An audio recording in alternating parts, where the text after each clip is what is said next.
Vijay, Thalapathy Vijay, CM of Tamil Nadu Joseph Vijay. പടം ജനനായകൻ. പടം fan ഷോയ്ക്കാണ് പോയത്, കണ്ടു, തിരിച്ചു വന്നു. ഫാൻ ഷോ ആയതുകൊണ്ട് തന്നെ അത്യാവശ്യം എൻജോയ് ചെയ്യാൻ പറ്റി. നൈസായിരുന്നു. പാട്ടും ബഹളവും അതിൻ്റെ ഒരു ഓറയും ഇങ്ങനത്തെ കാര്യങ്ങളെല്ലാം നൈസായിരുന്നു. നമ്മുടെ വിജയുടെ ലാസ്റ്റ് പടമാണ്. പുള്ളി അപ്പം ഇനി ബിഗ് സ്ക്രീനിൽ കാണാൻ പറ്റൂല. പുള്ളി ഫുൾ പൊളിറ്റിക്സിലോട്ട് പോയി. പുള്ളിയുടെ ഒരു ഓറ വെച്ചിട്ടും പുള്ളിയുടെ ഒരു ഫാൻ ബേസ് ഒക്കെ വെച്ചിട്ടും പുള്ളി ഇനിയും സിനിമ ചെയ്യണം. പക്ഷേ അൺഫോർച്ചുനേറ്റ് പുള്ളി ചെയ്യുന്നില്ല. പുള്ളി ഫുൾ തമിഴ്നാട്ടിൽ ജനസേവനം എന്ന രീതിയിലോട്ട് ഇറങ്ങിയിട്ടുണ്ട്. അത് നന്നായിട്ട് പോകുന്നുമുണ്ട് സംഭവം. പിന്നെ പറയാനുള്ള എന്താ, പുള്ളിയുടെ ഈ പടം ഇടയ്ക്ക് പ്രിൻ്റ് ഇറങ്ങി, ഇത്രയൊക്കെ ഉണ്ടായിട്ടും പുള്ളിയുടെ പടം ഇറങ്ങിയപ്പോൾ ഫസ്റ്റ് ഡേ എന്നല്ല, ആദ്യത്തെ പോയി ടിക്കറ്റ് ഫുൾ തീർന്നു.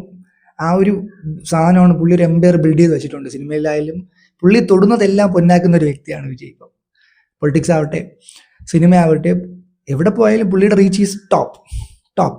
ആ ലെവലാണ് പുള്ളി. സിനിമയെക്കുറിച്ച് പറയുകയാണെങ്കിൽ, സിനിമ സത്യം പറഞ്ഞാൽ ഇത് സിനിമയെക്കാൾ എനിക്കൊരു TVK പ്രൊമോഷൻ അല്ലെങ്കിൽ ഇലക്ഷന് വേണ്ടിയുള്ളൊരു, ഇലക്ഷന് മുമ്പ് ഇറക്കാവുന്ന പടമാണല്ലോ, അപ്പോൾ അതിൻ്റെതായ സാധനങ്ങൾ കയറ്റിയൊരു പടം. എന്തായാലും തീരെ മോശമൊന്നും പറയുന്നില്ല. എനിക്ക് ഭയങ്കരമായിട്ട് വർക്കായില്ല. എന്നാലും പുള്ളിയുടെ ഒരു സ്ക്രീൻ പ്രസൻസ്, പുള്ളിയുടെ ഒരു ഡാൻസ്, അതിലോട്ടൊക്കെ വരാം. ആ കാര്യങ്ങളൊക്കെ വെച്ചിട്ട് പടം അടിപൊളിയായിരുന്നു. പുള്ളിയുടെ മാസ് ആക്ഷൻ സീൻസ് എല്ലാം കൊള്ളായിരുന്നു. പക്ഷെ ഓക്കെ, അതിലോട്ട് വരാം. വിനോദിൻ്റെ ഡയറക്ഷനിൽ അനിരുദ്ധിൻ്റെ മ്യൂസിക്, വിജയ്, മമത, ബോബി ഡിയോൾ, പൂജ ഹെഡ്ജ്, ഇവരൊക്കെ മെയിൻ കഥാപാത്രത്തിൽ വന്ന സിനിമയാണ്. സിനിമ നമ്മുടെ ബാലയുടെ ഒരു തെലുങ്ക് പടം ഉണ്ടല്ലോ, അയ്യോ കേസരി, അങ്ങനത്തെ ഒരു പടമുണ്ട്, പേരോർമ്മയില്ല. അതിൻ്റെ ഒരു റീമേക്കാണ്. പക്ഷേ അതിൽ കുറേ മാറ്റം വരുത്തിയിട്ടുണ്ട്. അതിലെ കുറേ സീൻസൊക്കെ വെച്ചിട്ട് ഇത് ഭയങ്കര ബെറ്ററാണ്. പുള്ളിയുടെ പിന്നെ വിജയുടെ അഭിനയവും എന്തൊക്കെ പറഞ്ഞാൽ അതിനേക്കാളും ബെറ്ററാണ്, നല്ല രീതിയിൽ. കുറേ സീൻസ് നമ്മൾ ട്രോളിയ സീൻസ് ഉണ്ട്, അതൊക്കെ സത്യം പറഞ്ഞ് ഈ സിനിമയിൽ വരുമ്പോൾ അത്രയും ട്രോളുന്ന രീതിയിലോട്ടൊന്നും പോയിട്ടില്ല.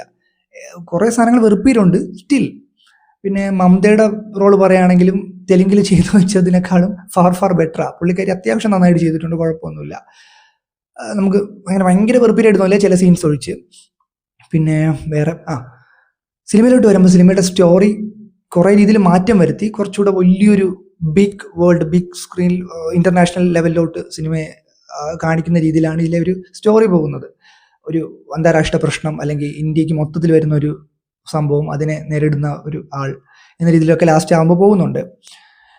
സിനിമയുടെ സ്റ്റാർട്ടിങ് തന്നെ വിജയ് ഒരു കഥയായിട്ട് പറയുന്നില്ല കേട്ടോ. വിജയുടെ മോളെ നോക്കുന്നു, ആ കാര്യങ്ങൾ പോകുന്നു, അതിലൊരു പ്രശ്നം പറ്റുന്നു. വിജയുടെ പഴയ ഒരു റിവഞ്ച് തീർക്കാൻ ഒരുത്തം വരുന്നു.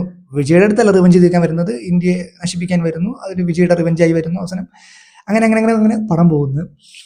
സിനിമയിൽ വിജയുടെ ഡാൻസ് പെർഫോമൻസ്, വിജയുടെ സ്ക്രീൻ പ്രസൻസ്, ഇത് രണ്ടും പറയാതിരിക്കാൻ വയ്യ. പുള്ളിയുടെ ഡാൻസ് ഒക്കെ അർമാദിച്ചു. പുള്ളി എങ്ങനെ കളിച്ചാന്ന് ചോദിച്ചാൽ 50 വയസ്സുണ്ട്, പുള്ളി അങ്ങ് തകർക്കായിരുന്നു.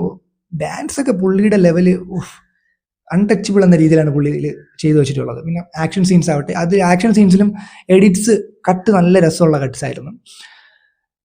അങ്ങനെ പടം നല്ല രസത്തിൽ വന്നു. സെക്കൻഡ് ഹാഫായി. സെക്കൻഡ് ഹാഫ് എന്ന് പറയുമ്പോൾ തീരാറാവുന്ന സമയം സിനിമ എന്ത് കാണിച്ചെന്ന് എനിക്ക് അറിഞ്ഞൂടാ. സിനിമയിൽ മെയിനായിട്ട് നമ്മുടെ വോട്ടിങ്, വുമൻസ് റൈറ്റ്, വുമണിനെ പ്രൊട്ടക്റ്റ് ചെയ്യുക, ആ ഒരു രീതിയിലെ സാധനങ്ങളാണ് പോകുന്നത്. അപ്പോൾ ഇലക്ഷൻ മുന്നോടിയായിട്ടുണ്ട്, അതിൽ കുറച്ച് ഫോക്കസ് കൂട്ടിയിട്ടുണ്ട്.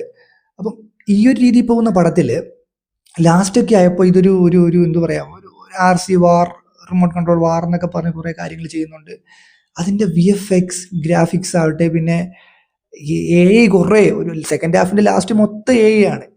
എന്തൊക്കെ കാണിച്ചു വെച്ചിരിക്കണമെന്ന് അറിഞ്ഞിട്ട് ഒന്നും മനസ്സിലാവാത്ത കുറേ സാധനങ്ങൾ. എനിക്കത് ഒട്ടും വർക്കായില്ല. സിനിമ പിന്നെ തിയേറ്ററിൽ എല്ലാവരും കൂടി ഇരുന്ന് കണ്ടുകൊണ്ട് തന്നെ അത്യാവശ്യം വാച്ചബിളായിരുന്നു.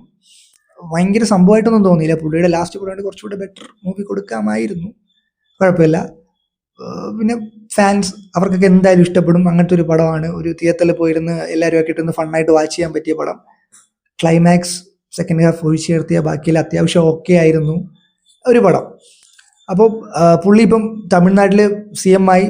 പുള്ളി പല കാര്യങ്ങളും ചെയ്യുന്നുണ്ട്, നമ്മൾ അറിയുന്നുണ്ട്, ന്യൂസ് വഴിയായാലും പല കാര്യങ്ങൾ വഴിയായാലും. ആ സംഭവത്തിൻ്റെ വേറൊരു വെർഷൻ അതാണ് ഈ സിനിമയിൽ മെയിനായിട്ട് കാണിച്ചിട്ടുള്ളത്. അപ്പോൾ അതുകൂടെ ആലോചിച്ചുകൊണ്ട് പുള്ളിയുടെ ലാസ്റ്റ് പടം എന്ന രീതിയിൽ ഒരു ഫെയർവെൽ രീതിയിൽ പോയി കാണാം. അടിപൊളി ആയിട്ട് എൻജോയ് ചെയ്യാം. കുറച്ച് ആൾക്കാരൊക്കെ ഉണ്ടെങ്കിൽ നല്ല ഓളത്തിയിരുന്ന് കാണാം.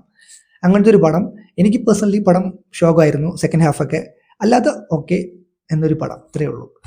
അപ്പോൾ താങ്ക് യു.